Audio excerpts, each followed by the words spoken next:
Yesu yahuye n'umusamariya, maze guhura n'umusamariya ku iriba. Umusamariya amubwiye ngo, Yesu aramubwira ngo mpa ku mazi yo kunywa. Aramubwira ati ntabwo nagwa kuko ubwoko bwawe n'ubwacu ntibukorana. Ariko amubwira ati yabaga waruzi wowe wimye amazi, ntabwo ayo mazi wakayamwimye. Aramubwira ati surinde, ati ndi Mesiya.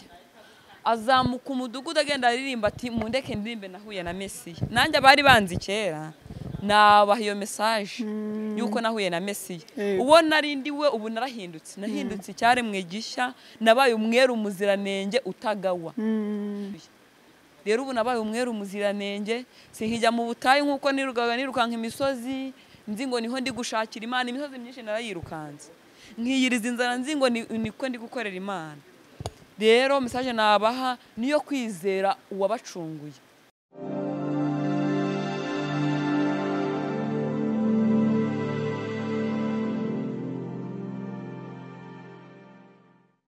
Twongeye kubasuhuza abakunzi bacu, tunabaha ikaze kuri channel Ijuru Ntirikorerwa TV. Dushimiye Imana yongeye kuduha uburyo bwo kugira ngo tubahereze ikiganiro.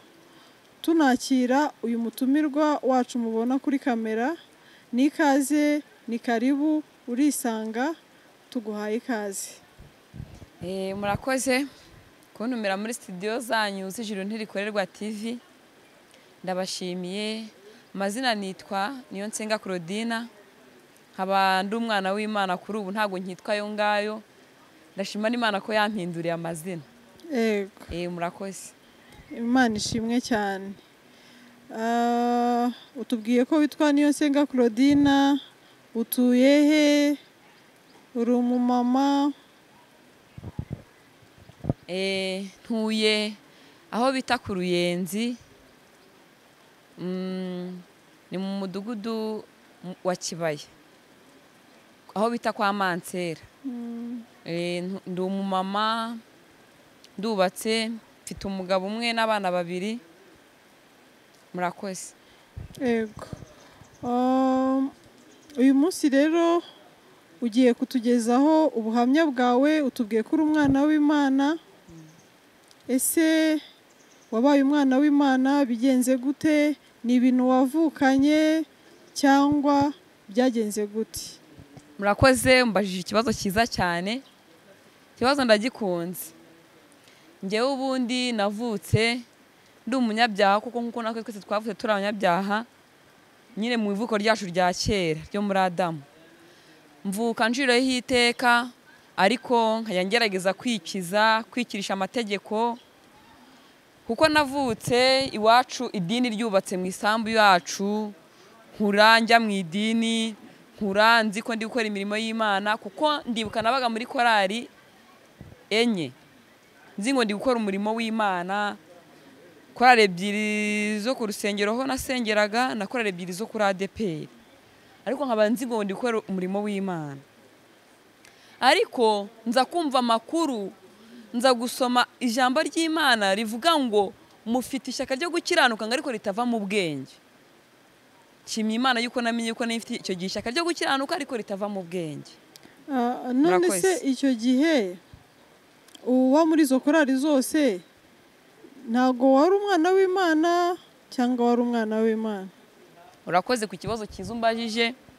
Icyo gihe ntabwo nari umwana w'Imana, kuko ibyanditswe byaratubwiye ngo mufite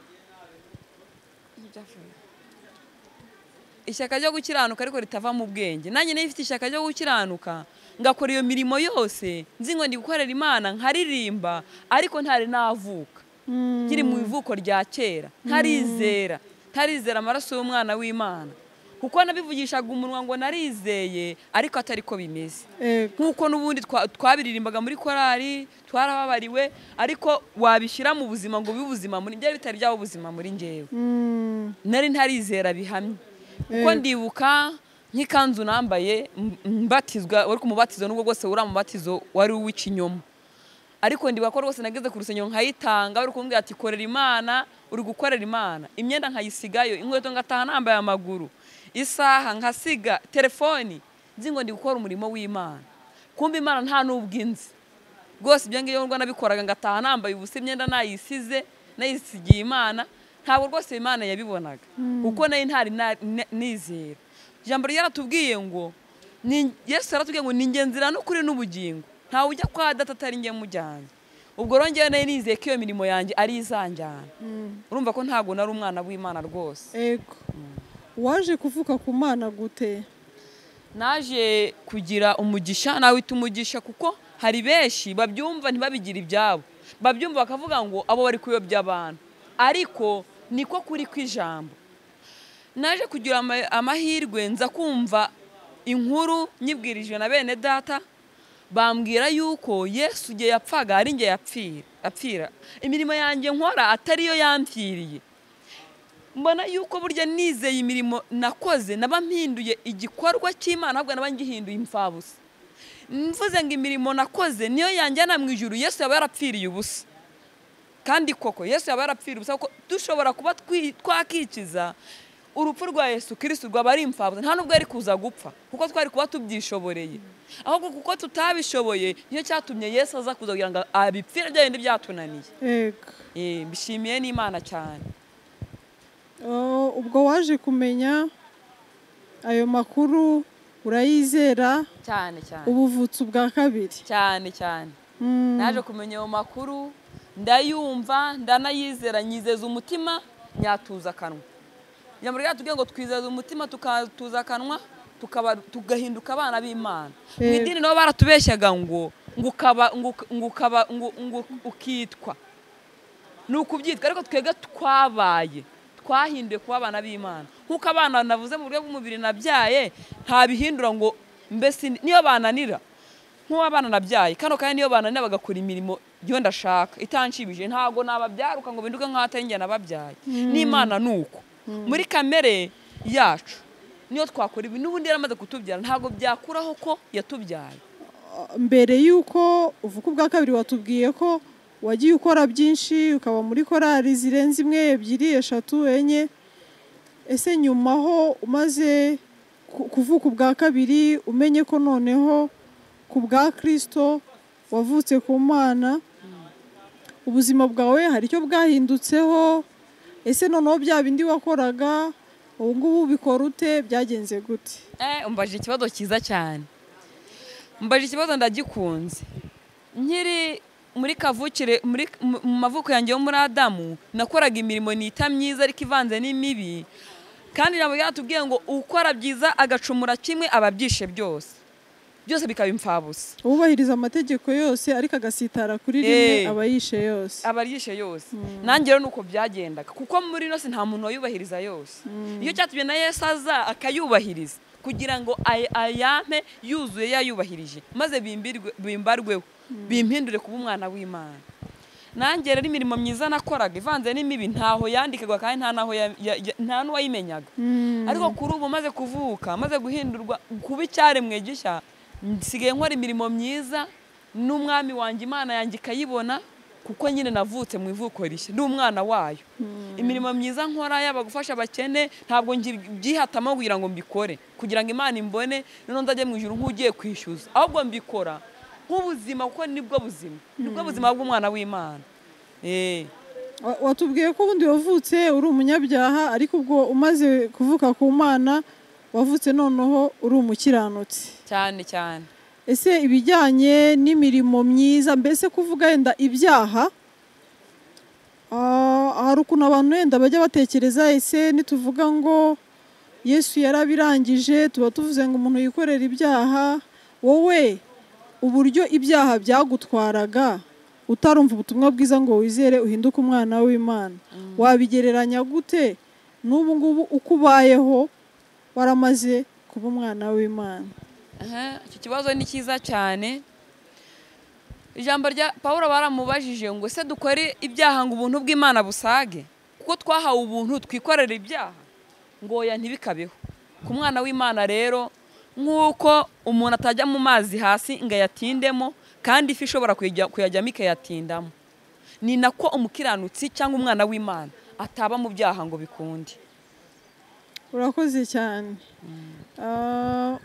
Twaguha yenda nk'iminota mikeya ukaba wagira mesaje uhereza abandi bantu, ni ukuvuga yenda abakuzi kera utarizera ubutumwa bwiza, cyangwa se mbese niba hari ikintu ushaka kubwira abantu wakibabwira mu gihe gitoya. Urakoze. Yesu yahuye n'umusamariya, maze guhura n'umusamariya ku iriba. Umusamariya amubwiye ngo, Yesu aramubwira ngo mpa ku mazi yo kunywa. Aramubwira ati ntabwo nagwa kuko ubwoko bwawe n'ubwacu ntibukorana. Ariko amubwira ati yabaga waruzi uwo wimye amazi, ntabwo ayo mazi wakayamwimye. Aramubwira ati surinde, ati ndi Mesiya. Azamuka umudugudu agenda aririmba ati mundeke ndirimbe nahuye na Mesiya. Nanjye abari banzi kera nabaha iyo message yuko nahuye na Mesiya. Uwo narindi we ubu narahindutse, nahindutse icyaremwe gishya, nabaye umweru umuziranenge utagawa. Hari uwabyumva bivuze gutya akavuga ko ari ukwirata, ariko si ukubyirata kuko sinjye nabikoreye, ahubwo ni ugushimira uwabimpaye, ari we Yesu Kristo. Wabonye yuko ntari mbishoboye akabimpa byuzuye. Rero ubu nabaye umweru umuziranenge, sinkijya mu butayu nk'uko nirukanka imisozi nzi ngo niho ndi gushakira Imana. Imisozi myinshi narayirukanze, nkiyiriza inzara nzi ngo niko ndi gukorera Imana. Rero message nabaha niyo kwizera uwabacunguye, kwizera konyine, atari ukwizera ku muntu nk'uko twabyizeraga, twese twavuga ko twizera, ahubwo bakizera badashidikanya ko Kristo ava mu ijuru, ari ibyaha byabo yaraje gupfira, bakamwizera maze bakabarwa gukiranuka, bakagira amahoro nk'ayo mfite n'umunezero, bakaba icyaremwe gishya. Murakoze. Urakoze cyane, tugushimiye Imana ku buhamya bwiza uduhaye.